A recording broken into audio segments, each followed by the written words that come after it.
Hi, I'm Maria Ingold. I'm a CTO in video technology. I'm here at Connected Media IP at the NAB Show 2019. I am joined by Simon Hanna, who is the Regional Vice President of EMEA for Friend MTS. Welcome. Thank you. And how are you enjoying the NAB Show so far? It's been a good show. It's been very busy, which is always a good sign.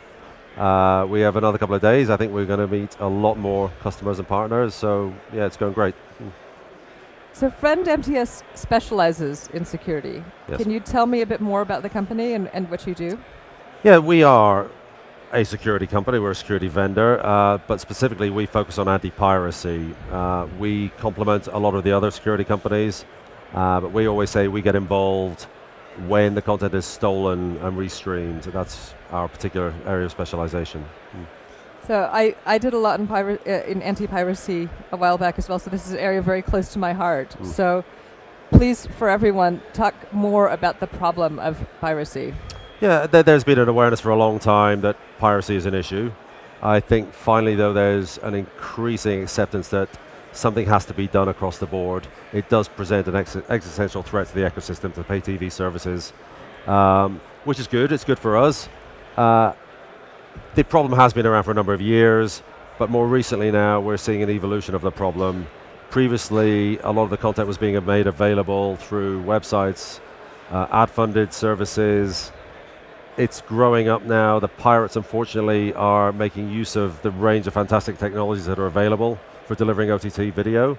As such, then they're trying to monetize what they're doing, and they are delivering content now through subscription-based IPTV services, offering massive quantities of, unfortunately, quite reliable and reasonable quality content now. So they're making it look real. It looks very real, and they're investing in their user experiences.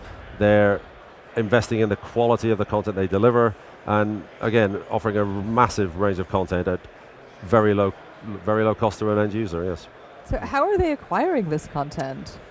Yeah, typically we see the pirates restreaming content, which is a good sign. It shows that a lot of the premium content is being protected, we say from glass to glass, through the end device.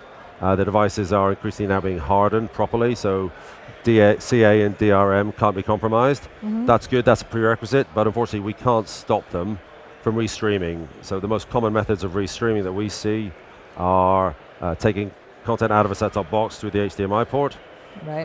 Or alternatively on a desktop for an OTT player, simply screen scraping. Lots of freely available tools. It's unfortunately very easy to do. It's not just people doing it on a casual basis. This is done on an industrial scale now. So the copy protection and things aren't doing the things that they need to. They do what they do, but unfortunately that will only ensure the delivery to the end device. It has to be done. If you don't deliver to the end device through CA or DRM, you'll be paying the distribution cost for the pirate services. But at least if we can force them to restream, then they will have to pay their own distribution costs. So what is Friend MTS doing to counter all of this piracy? Well, we provide a range of services. First of all, we monitor for pirate content. We have an understanding of what content is out there.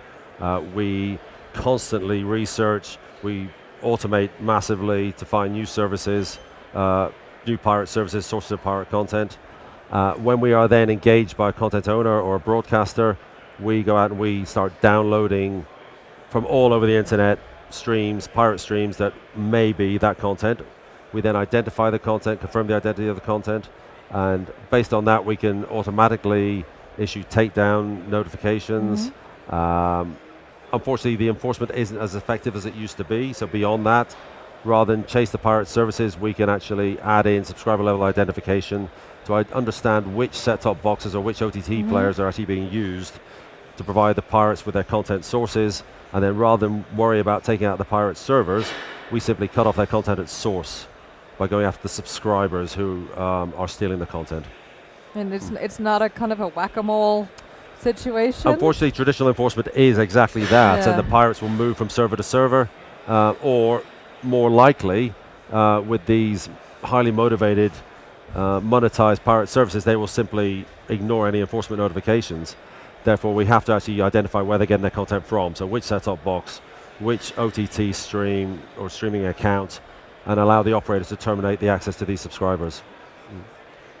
So this is where we are. What new things are you launching this year at the NAB show? Well, in addition to these services which I've just described, we do have some new things.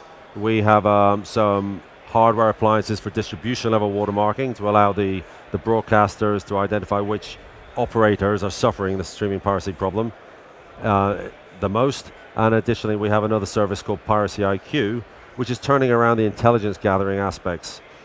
Previously, we've used monitoring to understand the scale of the availability of the pirate content. With Piracy IQ, we allow the service providers to work with the ISPs to actually understand the consumption of the content, because that's much more readily referenceable to a drop in pay TV revenues. If you can understand how many of the broadband subscribers are consuming the content, you can then apply effort to reduce the availability of that content, to reduce the consumption, to hopefully then preserve the pay TV revenues and increase the subscription uptake again. Just out of curiosity, this is a little random, but is there anything that legal content providers can learn from what you're seeing the pirate content providers providing? Well, it's the old arguments about range of content, accessibility of content. Or are they taking price. all the best things that we're doing legally and bringing that into the illegal world? Yeah, because they're competing on price, really. They're offering services for very little money and masses of content for very little money, and they're always going to win if we don't stop them. You know, if you're giving away everybody's content for next to nothing, now that's quite compelling for the regular user. There is another aspect as well, which is changing the culture of the consumption. Yes. It's making the users understand that it's not romantic piracy, it's content theft. And I do think we should stop referring to it as piracy. Visions of Johnny Depp and Pirates of the Caribbean. We should start talking about content theft, because that's what it is. You know, at the end of the day. As people are stealing content, it means that there's less revenue going in to create more great content. Absolutely, and we describe this as an existential threat to the pay TV ecosystem. It is. You know, that's not overstating the problem. Pay TV revenues will continue to fall. Services will not be able to invest in the content. Sports leagues will struggle to maintain their current business models. We have to really control the problem. We have to disrupt the availability of the pirate content. We have to make it a less compelling offering to the consumer. We have to really preserve the value of the pay TV content.